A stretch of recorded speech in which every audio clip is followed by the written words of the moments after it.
Hola amigos, gracias por acompañarnos en un nuevo programa de Punto de Encuentro con la Biblia. Soy Nelson Salgado, profesor de la Facultad Adventista de Teología de Sagunto, y a mi lado están Josías Félix. Bienvenido, Josías. Muchas gracias, Nelson. También está con nosotros Claudia Dolete. Bienvenida, Claudia. Es un placer colaborar en este programa. Muchas gracias. Hoy vamos a seguir analizando juntos el tema de la unidad en Cristo. Y lo vamos a hacer a través del octavo tema de esta serie que lleva como título Unidad en la Fe.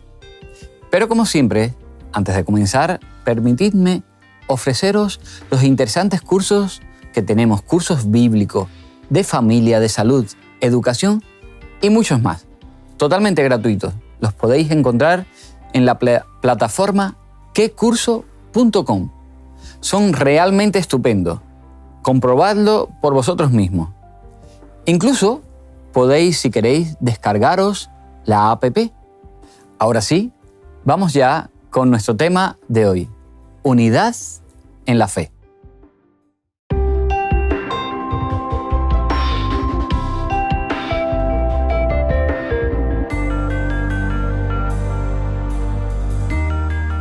Y en ningún otro hay salvación, porque no hay otro nombre bajo el cielo dado a los hombres en el que podamos ser salvos. Hechos capítulo 4, versículo 12.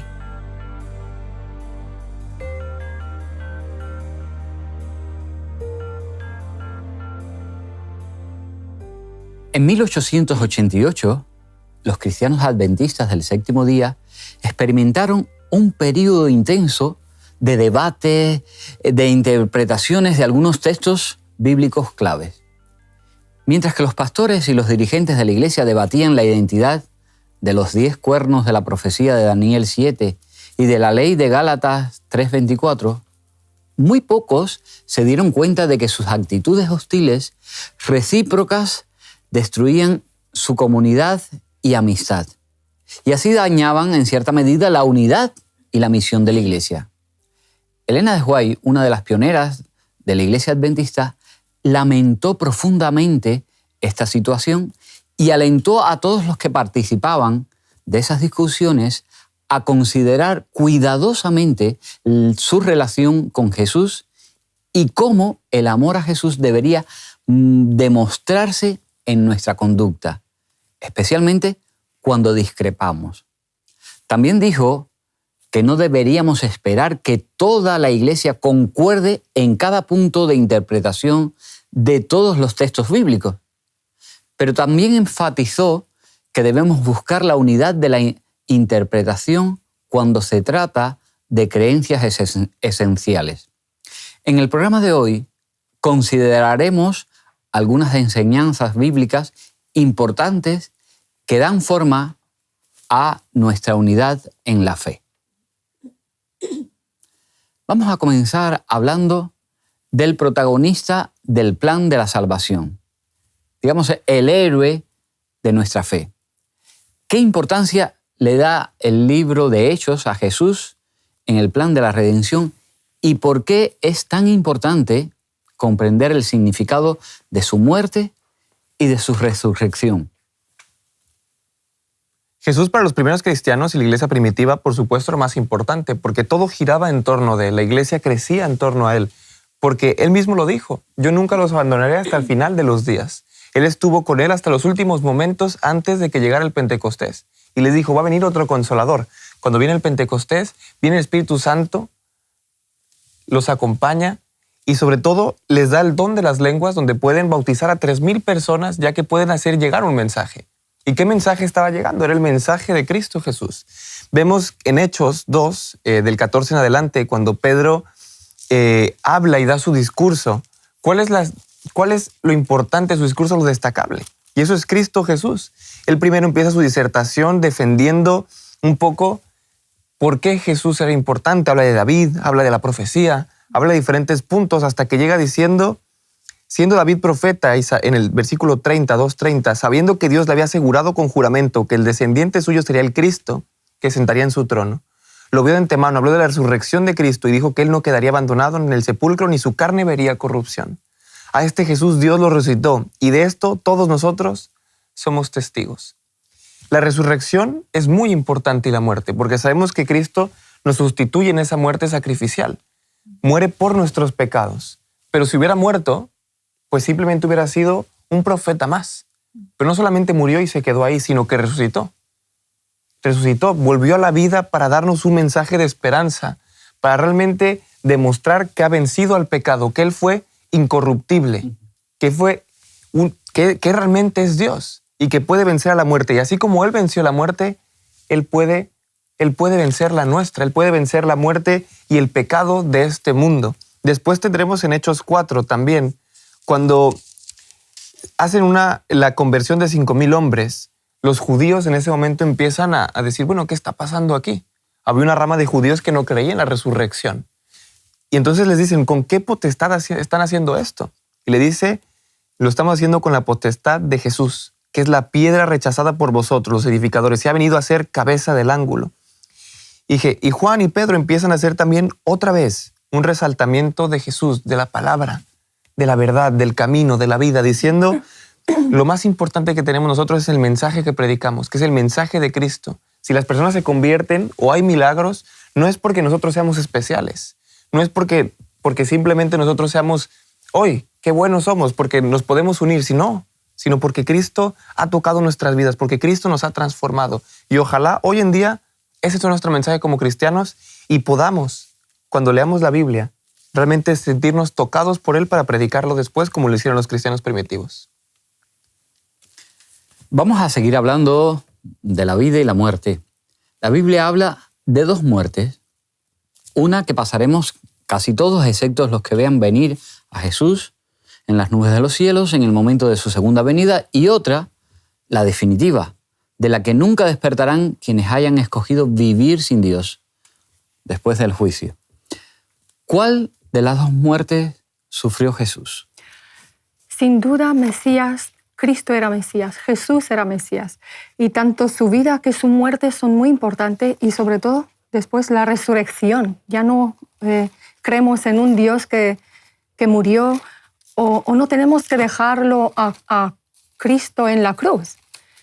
Cristo es vivo y Él vendrá para recogernos según su promisión. Cristo murió de ambas muertes. La primera, la vida, y la muerte terrenal, física, es un proceso natural de un ser humano. Y vemos que Cristo ha sido un ser humano también. Pero Él nos aseguró, y encontramos mucha referencia en la Escritura, que con Él ya hemos pasado de la muerte eterna, de la segunda muerte, la que nos condenaba para siempre. Y vamos a leer en Apocalipsis, por ejemplo, en el capítulo 2, el versículo 11, el que tiene oídos, oiga lo que el Espíritu dice a las iglesias. El que venza no recibirá daño de la segunda muerte, que entendemos que es la muerte eterna. Sabemos que el Señor venció la muerte porque hay aquí la pregunta que dice, ¿dónde está tu aguijón? La muerte ya no tendrá ninguna fuerza en la vida de los que han aceptado a Cristo como Salvador. Y bueno, hablamos de la segunda muerte, ¿no? Porque la primera muerte, la muerte terrenal, es correcta y puede tocar, pero sabemos que hay un grupo que no tomará la muerte, que lo esperará en vida. Esperemos estar todos en aquel grupo, ¿no? Que sea pronto la segunda venida de Cristo. En el capítulo 21 tenemos otro texto, el versículo 8, que hace referencia a quienes van a ser parte de la segunda muerte. Dice, pero los cobardes e incrédulos, los abominables y homicidas, los fornicarios y hechiceros, los idolatras y todos los mentirosos tendrán su parte en el lago que arde con fuego y azufre, que es la segunda muerte. Esperemos no ser parte de este grupo, quedarnos con el que está esperando y viviendo en la fe de Cristo, que siendo los que han aceptado la salvación y los que han visto a Cristo como un victorioso, porque Él ganó. Así que, queridos amigos que seguís el programa, Tened presente lo que acaba de decir Claudia, de hablar Claudia. Es cierto, 2 muertes. Una, es verdad, esta que a veces nos alcanza al ser humano desde la caída de Adán y Eva y que se prolongará hasta que Jesús venga. Pero el día en que Jesús venga, Jesús acabará con esa muerte. Solamente quedará la muerte eterna para aquellos que se hayan separado de Jesús, de Dios. Así que os invitamos a que en vuestras vidas hagáis decisiones firmes de estar con Jesús en la vida eterna, que no paséis la eternidad separados de Él. ¿Cómo podemos evitar esa segunda muerte? ¿Y qué nos enseña la Biblia sobre la vida después de la muerte? Bueno, nosotros no podemos hacer nada para evitar la segunda muerte. No hay cosa humana que podamos hacer para ganarnos una garantía de que nosotros no pasaremos por la segunda muerte. Lo único que podemos hacer es poner nuestra fe en el que realmente puede y el que tiene la potestad para hacerlo. Es muy interesante cómo Pedro, en el versículo que habíamos leído anteriormente, en Hechos 4, cómo él dice, 4:12, dice, ninguno hay otro hay salvación, porque no hay otro nombre bajo el cielo dado a los hombres en que podamos ser salvos. Entonces aquí identifica que no podemos hacer nada. En nosotros no queda y no hay potestad alguna para que podamos hacer algo humano, alguna acción, ganarnos la salvación. Lo único que podemos hacer es entregar nuestra vida a Cristo Jesús. Y no habrá manera en la que nos puedan soltar de Él. No habrá manera alguna o manera humana en la que podamos separarnos de Dios si nosotros, nuestro corazón, nuestra vida entera, demuestra querer estar al lado del gran Salvador, del que nos puede salvar. Después en 1 Corintios 15 encontraremos la síntesis del Evangelio, donde nos hablará Pablo de la resurrección, que era un problema en ese momento. Había muchos cristianos que no habían visto a Jesús resucitar y que dudaban, decían, bueno, puede ser que no habrá resucitado y no pasa nada. Esto del cristianismo es una filosofía de vida muy buena, compartimos, y Pablo dice, no. Es importante que creamos que Cristo resucitó. Y él dice, por este evangelio sois salvos. Nosotros somos salvos por este evangelio, porque creemos en Cristo Jesús, porque nuestra fe está puesta en Él. Que Cristo murió por nuestros pecados, conforme a las Escrituras, que fue sepultado y resucitó al tercer día. Vemos cómo es completo, cómo es integral. No podemos ver solamente a Cristo resucitado, como bien dijo Claudia, sino tenemos que, en la cruz, como bien dijo Claudia, sino tenemos que verlo como resucitado, tenemos un Dios vivo en este momento. Y lo veremos más adelante con más certeza. Avanzando en 1 Corintios 15, 13, dice, porque si no hubiera resurrección de los muertos, entonces tampoco Cristo resucitó. Y si Cristo no resucitó, nuestra predicación es vana y vuestra fe es vana. No tiene sentido un cristianismo si no entendemos que Cristo ha resucitado. ¿Por qué? Lo explicará después muy bien. Dirá, pero lo cierto es que Cristo resucitó a los muertos y fue hecho primicia de los que durmieron. Los que durmieron es una referencia bíblica de las personas que descansan, de los que mueren. Muchas veces pensamos coloquialmente que cuando uno muere va directamente al cielo o está directamente con Dios. Pero la Biblia no nos habla de ese mensaje. El mensaje es que nosotros descansamos, que el muerto nada sabe, que está durmiendo y está esperando a ser despertado por Cristo. Y es el mensaje que tienen los cristianos. Nuestra fe radica en Cristo Jesús, que Él murió, resucitó y nos va a resucitar al igual que Él resucitó. ¿Por qué? Porque Él intercede por nosotros, nos da la salvación y sobre todo perdona nuestros pecados. ¿Por qué Jesús es nuestra garantía de vida eterna? Tenemos varios textos preciosos, pero empezaría con el libro de Juan, que es el texto de oro de todo cristiano, ¿no? Dice, porque de tal manera amó Dios al mundo que dio a su Hijo único para que todo el que crea en Él no perezca, sino que tenga vida eterna. Otro texto precioso en Juan 3:36 nos dice, el que cree en el Hijo tiene la vida eterna, pero el que rehúsa obedecer al Hijo no verá la vida, sino que la ira de Dios permanece sobre él. Cristo es vida. Dice, yo soy la resurrección, el camino, la resurrección y la vida, ¿no? Sin Él nosotros no podemos tener ninguna esperanza como cristianos ni como ser humanos. Sería una filosofía vana, así como Josías nos enseñaba que Hay varios textos que reflejan claramente este detalle. No tendría sentido una creación que se acabaría sin ningún futuro, ¿no? Y el Señor nos está diciendo que Él es la vida eterna. Y teniendo a Cristo, aceptándolo como nuestro Salvador, viviendo en la fe, nosotros alcanzamos junto a Él la vida eterna, porque Él venció la muerte. Antes de venir por segunda vez, Cristo está realizando un ministerio especial en el santuario celestial. ¿Qué podemos aprender en el libro de Hebreos acerca de lo que está Jesús ejerciendo allí en el cielo? También el Antiguo Testamento, ¿verdad?, a través de ese tabernáculo o santuario, nos mostraba un poco la idea de lo que está haciendo Jesús en el cielo. Me gustaría que comentaseis un poquito, para que nuestros amigos que siguen el programa puedan entender. En el libro de Hebreos nosotros podemos encontrar que Pablo hace una disertación para justamente llegar a los hebreos, a los judíos, que en ese momento tenían una gran nexo con el Antiguo Testamento, que tenían un gran conocimiento sobre todo lo que había pasado, porque era parte de su historia.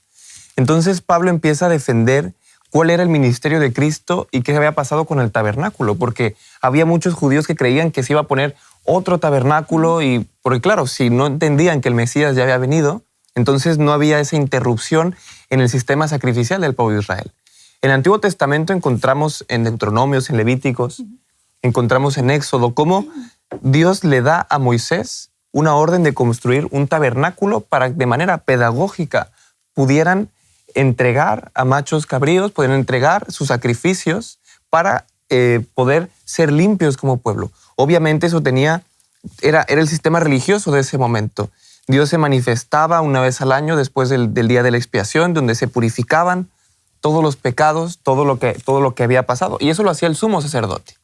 Entonces, Pablo empieza a defender aquí que el santuario terrenal era copia del santuario celestial. Lo tenemos en Hebreos 8, 9 y 10 en adelante. Tenemos un poco esto, donde dice, lo principal de lo que venimos diciendo es que tenemos un sumo sacerdote que sentó a la diestra del trono de la majestad del cielo. En el versículo 5 dirá, estos sacerdotes sirven en un santuario, habla del Antiguo Testamento, que es copia y sombra del que está en el cielo.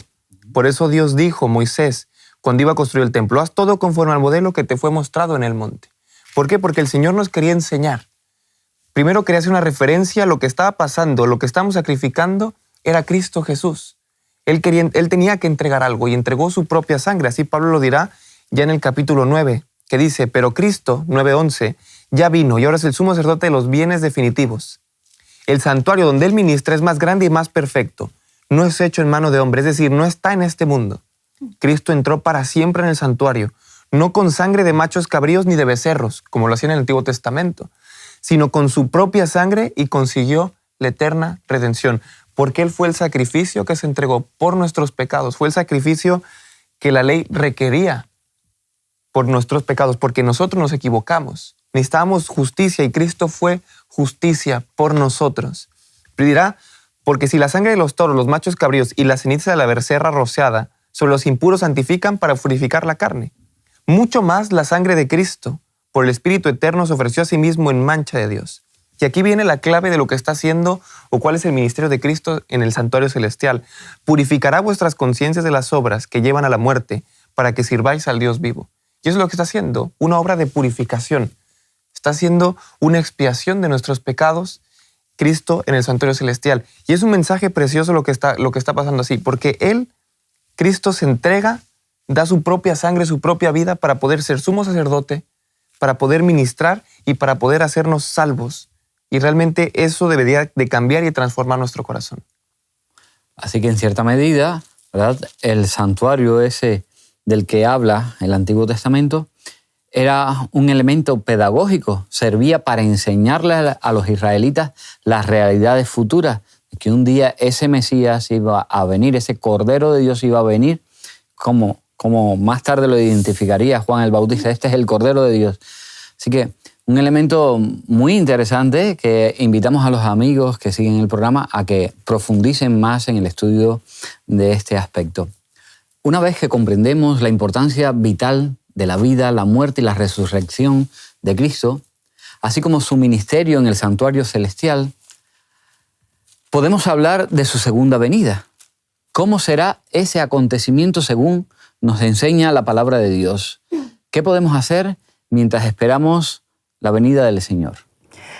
El mismo Jesús se encargó de dejarnos claro cómo va a ser la segunda venida, también de su papel que tenía que cumplir y cómo va a ser la segunda. La segunda venida va a ser una venida de gloria, como un rey que es, como un victorioso que ha sido.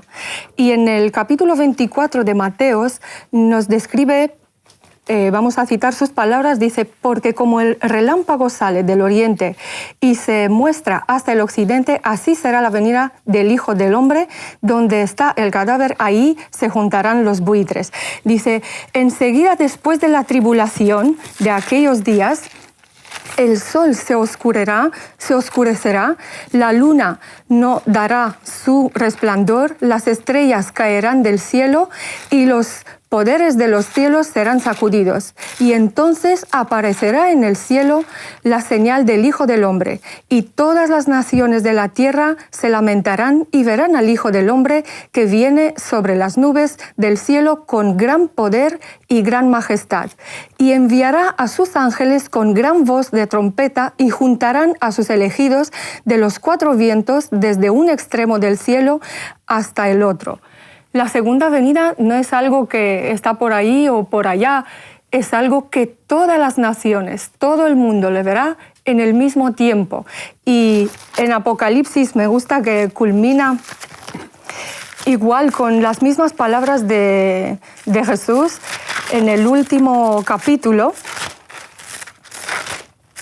El capítulo 22 dice, yo vengo pronto y mi galardón conmigo, para dar a cada uno según su obra. Yo soy el Alfa y Omega, el principio y el fin, el primero y el último. Bienaventurados los que guardan sus mandamientos para que tengan derecho al árbol de la vida y entren por las puertas en la ciudad. Una esperanza que cada cristiano debe de pensar en ella porque Cristo ha dicho que volverá a por nosotros y la victoria está asegurada.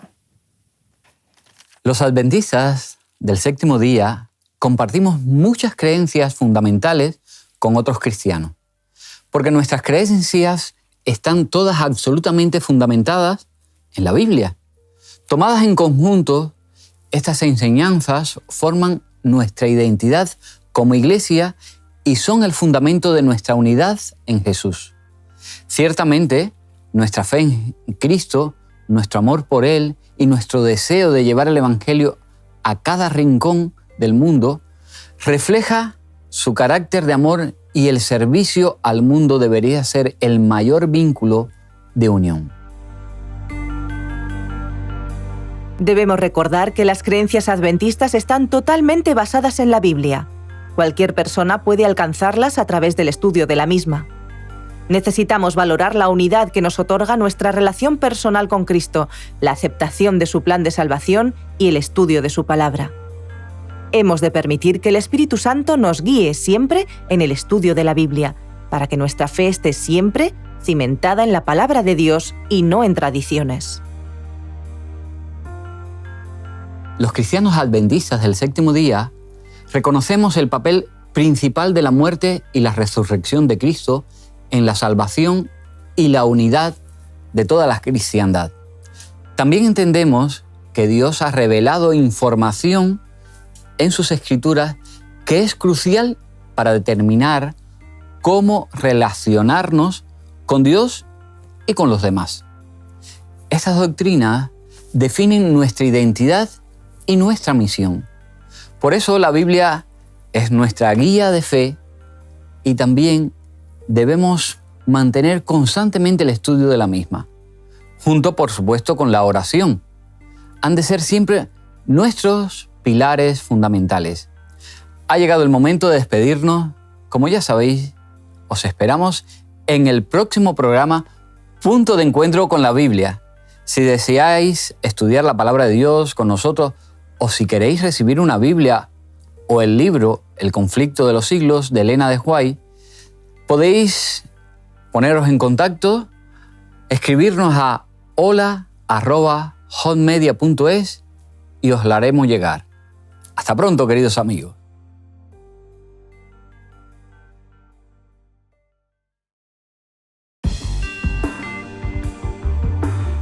Los cristianos adventistas del séptimo día basamos nuestras creencias en la Biblia, por eso tenemos creencias importantes en común con otros cristianos. La creencia fundamental es, por supuesto, la de la salvación solo por la fe mediante la muerte expiatoria y suprema de Jesús. Junto con otros cristianos, creemos que nuestra justicia no se halla en las obras, sino en la justicia de Cristo, que nos es imputada por la fe. Nuestra salvación es un don inmerecido de la gracia. O como escribió Elena de White en El deseado de todas las gentes, páginas 16 y 17, Cristo fue tratado como nosotros merecemos para que nosotros pudiésemos ser tratados como Él merece. Fue condenado por causa de nuestros pecados, en los que no había participado, con el fin de que nosotros pudiésemos ser justificados por medio de su justicia, en la cual no habíamos participado. Él sufrió la muerte que era nuestra para que pudiésemos recibir la vida que era suya. Al mismo tiempo, en conjunto, nuestras creencias fundamentales, nuestras costumbres y el estilo de vida que surgen de esas creencias nos hacen únicos en el mundo cristiano. Por eso, nuestro amor por Jesús y las enseñanzas bíblicas que proclamamos ¿no deberían ser el factor de unión más poderoso entre nosotros?